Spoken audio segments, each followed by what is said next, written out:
Boa noite, boa noite, boa noite. Boa noite, professor. Boa noite, professor. Boa noite. Estão me ouvindo bem? Sim. Perfeito. Boa noite, sim, professor. Estamos ouvindo, professor. Pode falar. Boa noite aí. Beleza, obrigado. Boa noite, Daniel. Boa noite, Ledmar. Boa noite, Emerson. Boa noite. Boa noite, Rodrigo. Boa noite, Laura. Boa noite, William. Boa noite, Fernando. Boa noite, professor. Boa noite, Pedro. Boa noite, Mike Cleverton. Boa noite, Boa noite. Boa noite, Éder. Boa noite, Lucas. Boa noite, Thiago. Acho que agora estão todos 22. Boa noite, João. Boa noite. Boa noite, Rodrigo. É isso aí. Então, vamos lá. Eu botei um vídeo ali como uma pré-aula, né, para vocês darem uma olhada. É um vídeo da minha biblioteca. Todos conseguiram acesso a ele? Sim, professor. Ok. Sim. Muito bem. Então, hoje nós continuaremos falando sobre ondas em geral, tanto eletromagnéticas quanto mecânicas, e também falaremos sobre magnetismo. Eu vou iniciar a aula falando sobre magnetismo, tá? Depois a gente volta para ondas. Assim como deveremos voltar daqui a um tempo para a eletrostática, eletrodinâmica. Mas vamos lá. Então, o magnetismo, como diz o nome, magne, vem da região da Magnésia. A região da Magnésia é uma região geográfica da Ásia Menor, ou seja, fica na Ásia. Essa região é caracterizada especificamente por possuir um minério chamado magnetita. Esse minério magnetita, ele tem a propriedade de atrair alguns metais, não todos, alguns metais. Esses metais que são fortemente atraídos pela magnetita ou por qualquer ímã se chamam materiais ferromagnéticos, é uma palavra só, materiais ferromagnéticos. Muito bem. Como diz o nome, o ferro é ferromagnético. E existem algumas outras substâncias que também são ferromagnéticas. Então, por favor, já anotem aí, que eu quero que vocês pesquisem daqui a pouco, materiais ferromagnéticos, como se diz? Uma palavra só, ferromagnéticos. Tá? Então, além do ferro, vocês vão procurar outros exemplos também. Muito bem. A magnetita, então, é um ímã natural, é um mineral que tem essa propriedade. Nós temos outros tipos de ímãs, ímãs artificiais também, feitos pelo homem, e temos eletroímãs, que também são artificiais. O eletroímã, como diz o nome, só funciona quando está passando corrente elétrica por ele. Quando vocês observam lá na frente da FTEC, que tem um ferro velho em frente, do outro lado da CIS Brasil, aquele ferro velho ele possui uma espécie de, como é que eu vou dizer, uma concha, não é bem uma concha, é um bólido magnético que pega os carros e coloca, não só carros, né, qualquer material de lata, né, que o ferro velho traz, os caminhões trazem para descarregar ali. Então, e é nada mais, nada menos, eletroímã utilizado. Corrente elétrica passando, ele fica magnetizado, tira o carro de dentro do carro velho, né? De dentro do caminhão. Quando vai soltar, desliga a corrente elétrica. Então, o eletroímã é muito importante, não só para isso, mas também para isso. Ok? Alguma pergunta até aqui, pessoal? Por enquanto tá tranquilo, professor. Tranquilo? Tranquilo, professor. Pode seguir o baile. Saiu do mudo, ufa. Tá, ok. Então, vamos seguir o baile agora, vamos tocar no bugiozinho. Voltando então, existem além dos materiais ferromagnéticos, que eu pedi para acharem mais exemplos, anotem também outros dois tipos de materiais. Paramagnéticos, também uma palavra só, paramagnéticos, e os materiais diamagnéticos.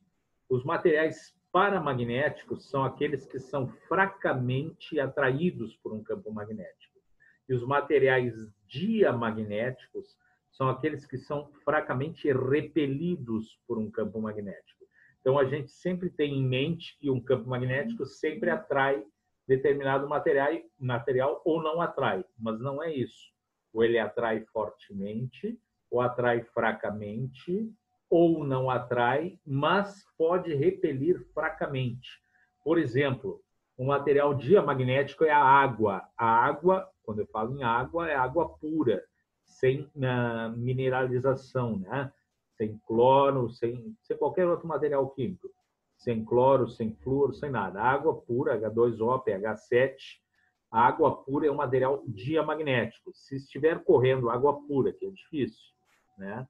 Por uma torneira, um filete de água bem fininho, e aproximar um ímã deste filete de água, ele vai ser levemente repelido. Isso vocês podem achar em experimentos no YouTube, tem várias demonstrações disso. Um filete de água bem fininho correndo por uma torneira, água pura, aproxima o ímã e ele é levemente repelido.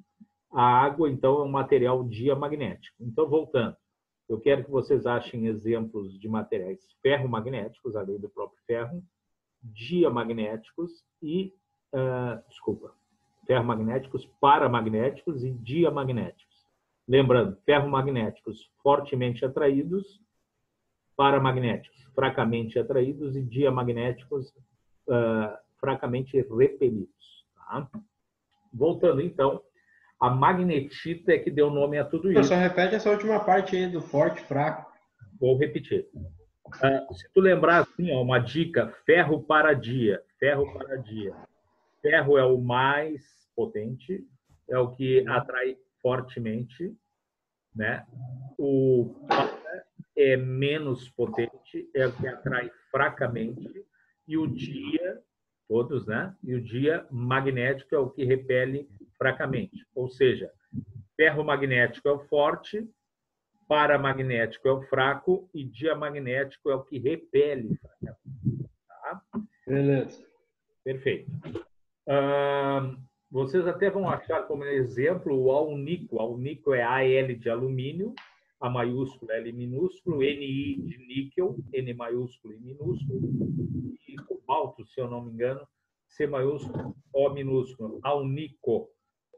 Separados, eles não são fortemente atraídos, mas uma liga dessas três substâncias que se chama alnico, ALNICO, proporciona um material ferromagnético, fortemente atraído por campo magnético.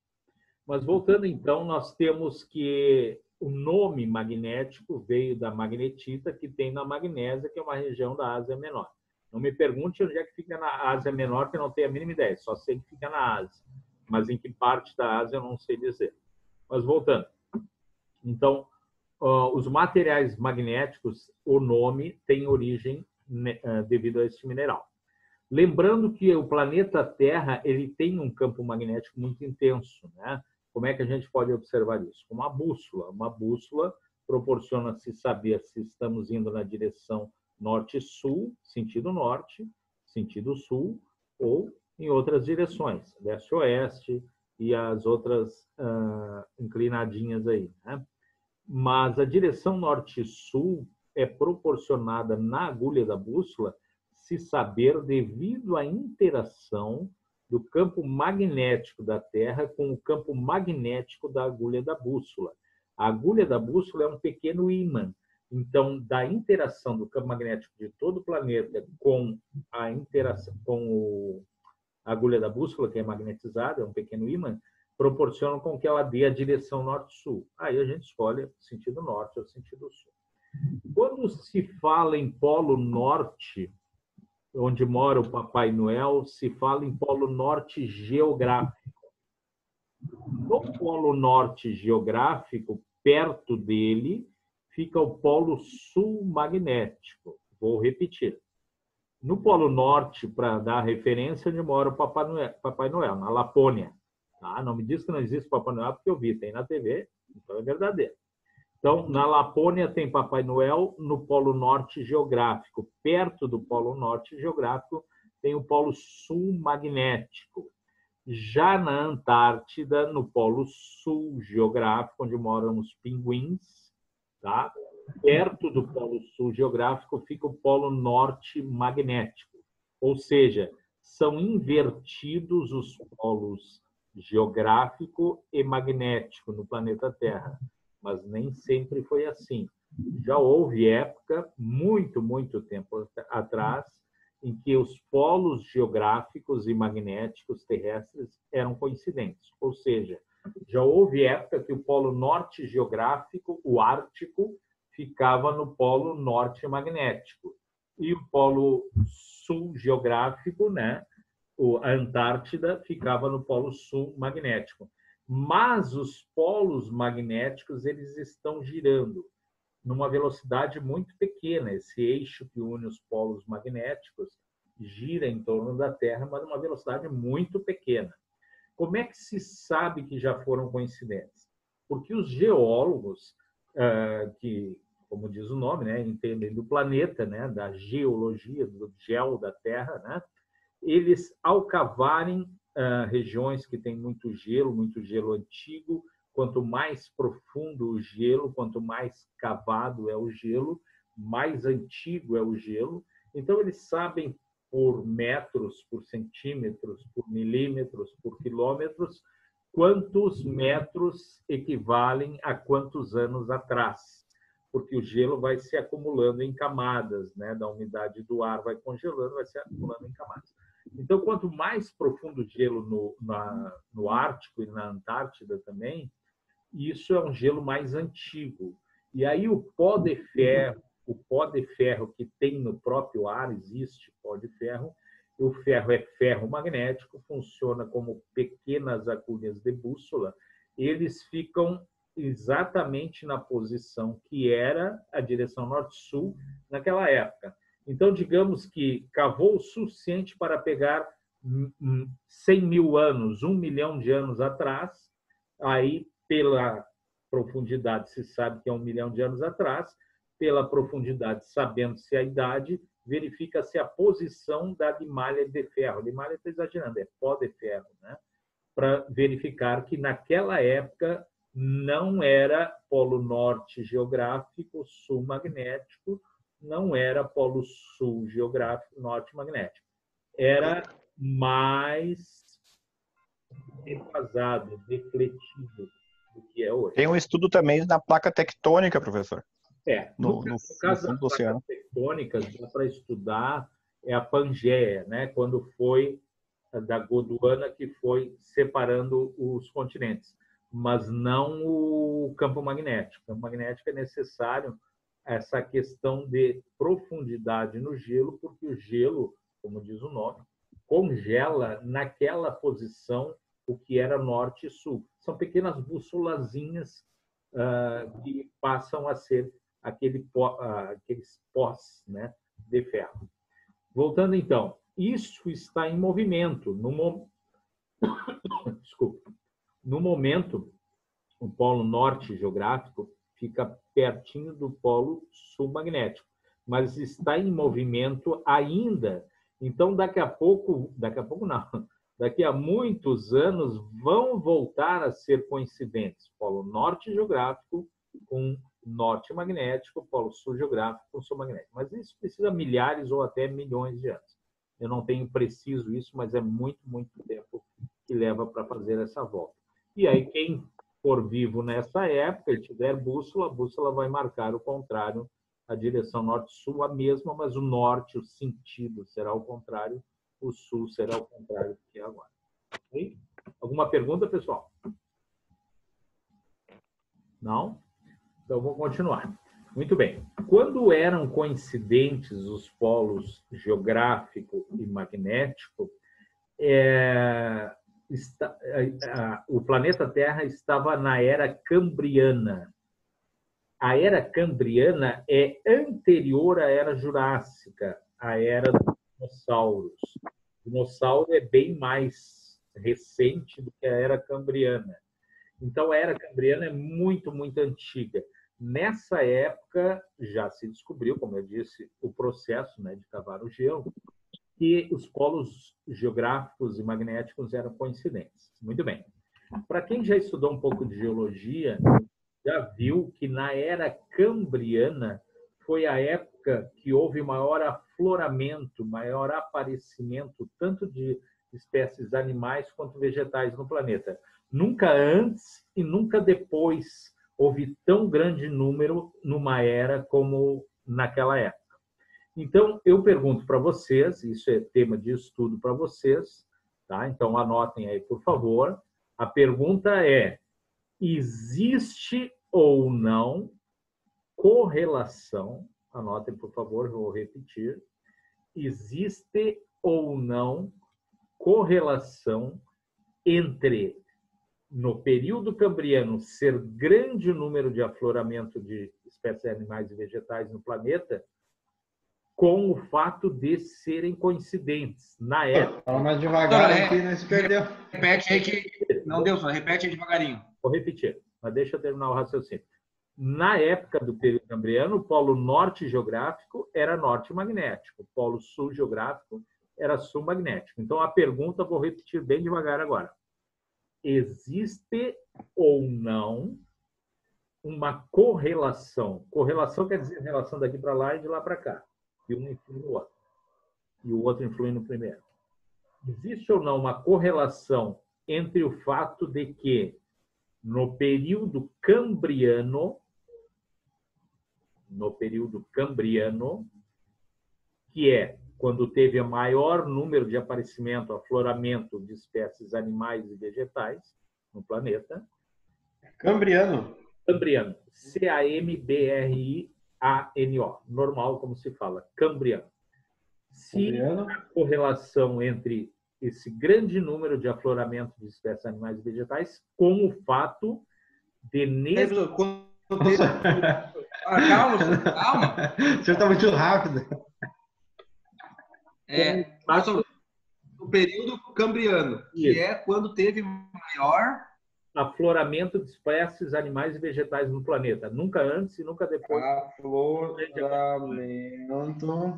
de espécies animais e vegetais no planeta.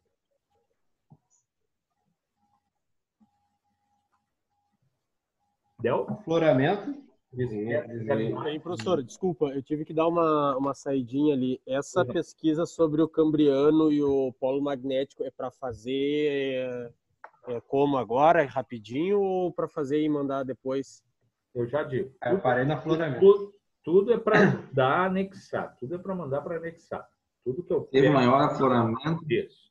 Mas eu já explico as datas. Tá, professor, só fala do afloramento e o final. Existe ou não correlação entre o período cambriano ter o maior número de afloramento de espécies animais e vegetais com os polos geográficos e magnéticos coincidirem? Eles eram coincidentes com os polos magnético e geográfico coincidirem.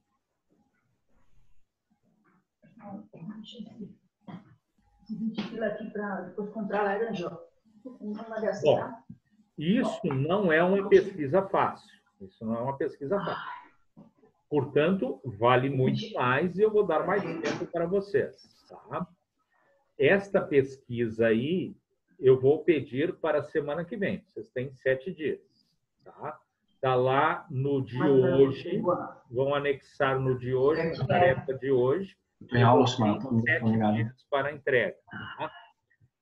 A outra pesquisa primeira que eu pedi de exemplos de materiais ferromagnéticos, paramagnéticos e diamagnéticos, exemplos de cada um dos três, esse é para a volta do segundo momento agora, às 20h30. 20h30 ou 20h40? Quantos exemplos de cada um, professor? 2, 3 exemplos, tá bom. Desculpa, professor. 20h30 ou 20h40 que eu marquei lá?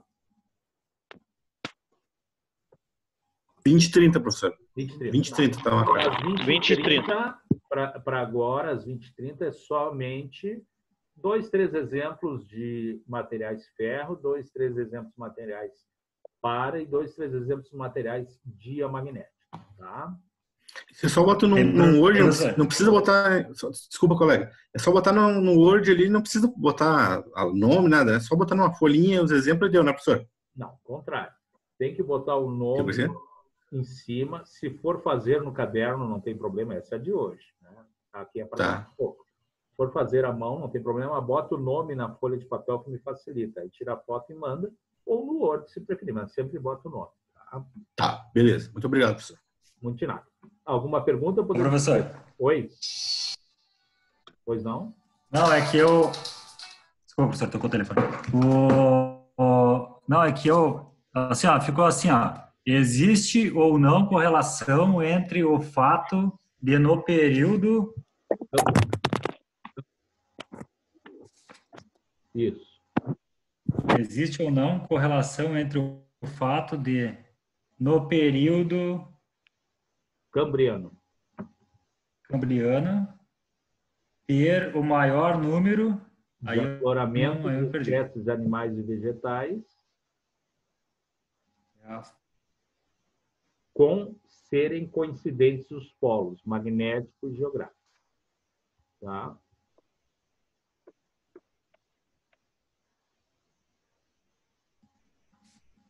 Inclusive, quem já fez geologia de vocês, na FTEC, teve 2 colegas geólogos ali, que não estão mais na empresa, e a gente conversou, né, eu e os outros 2, na época eles estudavam também isso, outras coisas, mas parte das pesquisas deles também era sobre isso. Que é um casal... Ok? Podemos seguir, então? Só um pouquinho que não deu ainda aqui. Não deu? Não, ainda não. Afloramento de espécies animais e vegetais com os polos geográficos e magnéticos? Serem coincidentes na época.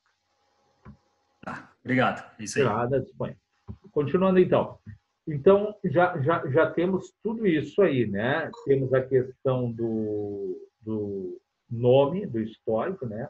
Magnetita, mineral da magnésia, da região da Ásia Menor, dá o nome ao magnetismo. Temos os tipos de materiais magnéticos, ferro magnético, paramagnético, diamagnético. E estamos falando agora no magnetismo terrestre, que não são coincidentes os polos magnéticos e geográficos, mas já o foram, e um dia o voltarão a ser. Tá? Uma pergunta que eu tenho para vocês, tá? Aí depois pode abrir o microfone e responder. A pergunta é o seguinte: nós temos no núcleo terrestre uma parte sólida e uma parte líquida. Por que uma parte líquida? Porque é uma parte que não deu tempo de resfriar ainda. O planeta tem 5 bilhões de anos. Em 5 bilhões de anos, ele foi resfriando de fora para dentro, só que bem na região central, o núcleo é sólido e núcleo líquido, o mais interno ainda. Esse núcleo líquido, como diz o nome, é líquido porque não deu tempo ainda de resfriar. Esse núcleo líquido, ele é magnético, também é magnético. Esse núcleo líquido sendo magnético, a pergunta vem agora. O que aconteceria se esse núcleo líquido solidificasse? Um dia vai solidificar, mas ainda precisa de bilhões de anos. Mas a pergunta é, eu gostaria que vocês respondessem, o que vocês entendem que pode acontecer com relação ao campo magnético da Terra, quando solidificar o núcleo líquido?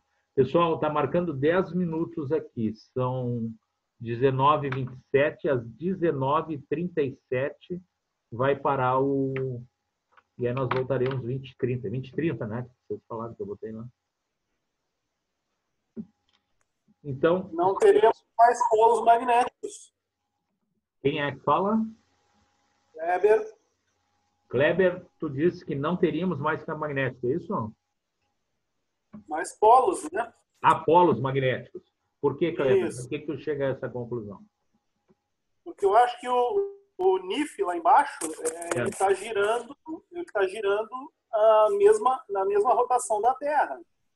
Sim. E com isso ele define também os polos magnéticos. Se ele solidificasse e parasse, nós não íamos ter como definição os polos. É uma teoria, eu acho. Entendi, bem interessante. Não é bem assim, mas é bem interessante. Vamos às questões. Bem interessante que pode ser que aconteça isso que tu disse. Mas tem um detalhe, não, uma coisa muito importante que não está correta aí. Tu disse que a parte líquida do núcleo não, aliás, está em movimento na mesma rotação que a Terra, é isso? Sim. Não, isso não acontece. Vocês lembram quando eu falei na Física 1 sobre a água da pia que gira no hemisfério norte num sentido e no hemisfério sul no sentido contrário? Lembram disso de Física 1? Sim. Inclusive, fizemos teste. Exatamente, fez o teste, então tá certo. Inclusive, quando a água está girando, a pia está parada, não é isso? Lá no banheiro, por exemplo? Sim. Não, exatamente não. A pia está girando junto com a superfície do planeta e o planeta todo, e a água que está parada. Então, voltando e trazendo isso para o núcleo líquido, né, que chamou de NIF corretamente, do planeta Terra, quando o planeta está girando, que é o tempo todo, né, leva 24 horas para dar uma volta, 23 horas, 56 minutos, não sei quantos segundos para dar uma volta completa, né, 180 graus, não, desculpa, 360 graus, o núcleo está parado, ok? Se a Terra parasse de girar, o núcleo ainda giraria durante um bom tempo e aí por atrito, viscosidade, né, porque é líquido, ele acabaria depois de muito tempo parando. Mas só para analisar, é de maneira semelhante ao da água na pia a questão do núcleo da Terra em relação ao planeta. Ele não gira junto com o planeta na mesma velocidade angular, não gira na mesma velocidade angular. Mas a questão que eu perguntei não era sobre o girar, a questão não deixa de ser, né? Mas não de parar de girar, sim solidificar, parar de girar por solidificar, e aí sim, aí vai girar junto com o planeta todo. Aí, perfeito, solidificando. Mas se parasse de girar, é uma boa questão. Perderia o campo magnético daí? Porque a maior parte do campo magnético é gerado pela movimentação dos metais líquidos, né? O Kleber disse isso, é uma questão bem interessante. Quem é que está falando agora? É o Mike Cleverton. Mike Cleverton também está dizendo que é uma questão bem interessante. Eu não sei se é 100% isso, mas é uma grande probabilidade. Outras sugestões, o que pode acontecer quando solidificar o núcleo líquido da Terra?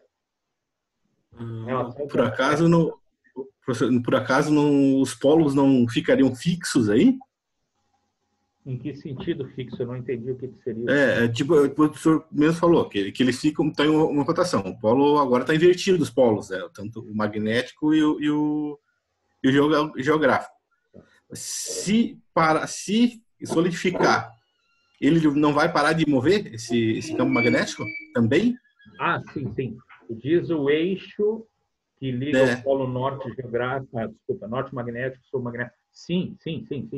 Mas o que dois colegas teus sustentam que, além de parar de girar, alteraria os polos magnéticos ao ponto de não haver mais polo, né? É uma possibilidade. Não é zero a probabilidade, mas não sei se é grande ou é pequena, não sei dizer. Mas é uma probabilidade, né? Além do fato de, outra que você está dizendo, parar de girar. Isso é perfeito. Vai parar de girar. Professor, mas se solidifica, não causa, se solidifica o núcleo, não causa alguma alteração na parte, me fugiu a palavra, em que nós vivemos, porque aí as placas tectônicas não se moveriam mais também? Não. O fato de girar o núcleo líquido, o mais central, não influi na questão das placas tectônicas. As placas tectônicas elas se movimentam independentemente do magnetismo, independentemente do giro ou não giro, melhor dizendo, do núcleo líquido, né? Elas se movimentam por outros motivos. Eu não sei explicar exatamente os motivos aqui, mas são outros motivos. E, inclusive, a teoria mais nova agora é de que elas voltarão um dia a ser um continente só. Mas isso daqui a muito tempo, né? E se separaram e estariam voltando.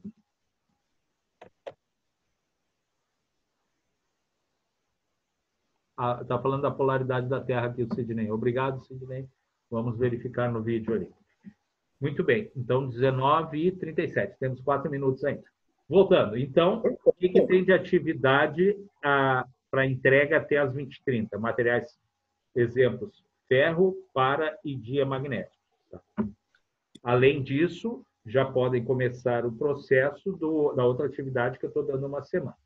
Bom, vamos continuando a discorrer aqui. Temos 3 minutos intensos de aula aí. Ô, professor, uma dúvida. Pois não. Tá me ouvindo? Estou ouvindo. Semana passada também aconteceu o mesmo do senhor dar uma semana para a gente fazer um trabalho. Sim. Aí quem foi entregar ele hoje estava dando como atraso. Isso eu não sei explicar. Da baleia. Então, coloca no de hoje, tá? na atividade de hoje, e escreve uma observação no teu trabalho, escreve isso, porque senão eu vou esquecer. Se tu escrever isso, aí eu me lembro na hora de corrigir. Eu até postei ele, ali dizia com 17 horas de atraso, mas era uma semana, terminava hoje, né? Sim. Então, coloca na atividade de hoje e coloca uma observação, tá? Não quero que vocês sejam prejudicados de maneira nenhuma. Então, vamos solucionar. Se dá problema no Moodle, a gente acerta dessa maneira. Tá? Bom, professor, pois não? O campo magnético da Terra ele protege da radiação solar também? Sim, foi boa a tua colocação. Quando a gente vê a aurora boreal e a aurora austral, boreal quer dizer norte, austral quer dizer sul, a aurora austral existe, mas é em menor intensidade. Quando se nota a aurora boreal em grande intensidade, é justamente devido ao campo magnético da Terra que faz ocorrerem desvios das partículas que vêm do Sol, no caso ali de elétrons. Tá? A aurora boreal é isso, né? O Sol emite luz, emite raio-x, emite infravermelho, ultravioleta, os visíveis e não visíveis. E emite também elétrons. Então, muitos elétrons chegam na Terra em alta velocidade e, ao penetrar na atmosfera terrestre e também no campo magnético terrestre, né, eles são desviados. Por quê? Porque nós já vimos desde a nossa segunda aula, se eu não me engano, a primeira eu acho que não, mas a segunda eu tenho certeza, que uma carga elétrica em movimento tem campo magnético além do campo elétrico. Então, o campo magnético a gente chama spin do elétron se ele estiver no interior de um átomo, ou se ele está sozinho, como é o caso de vários elétrons vindo do Sol até nós. Quando se fala em vento solar, são elétrons, não é um vento, são elétrons. Tá? Então, quando eles chegam até o campo magnético terrestre mais intenso, porque está mais perto da superfície da Terra, né, do que longe do planeta, nessa região interage o campo magnético do elétron com o campo magnético terrestre, desviando-o da sua trajetória. E nesse desvio ocorre o quê? A ionização dos gases que formam o ar. Melhor dizendo, a ionização dos átomos que formam as moléculas, formadoras dos gases que formam o ar. Tudo que é ionizado, nesse caso aí, recebe mais energia. Então, um átomo ele é excitado, mas ao receber mais energia,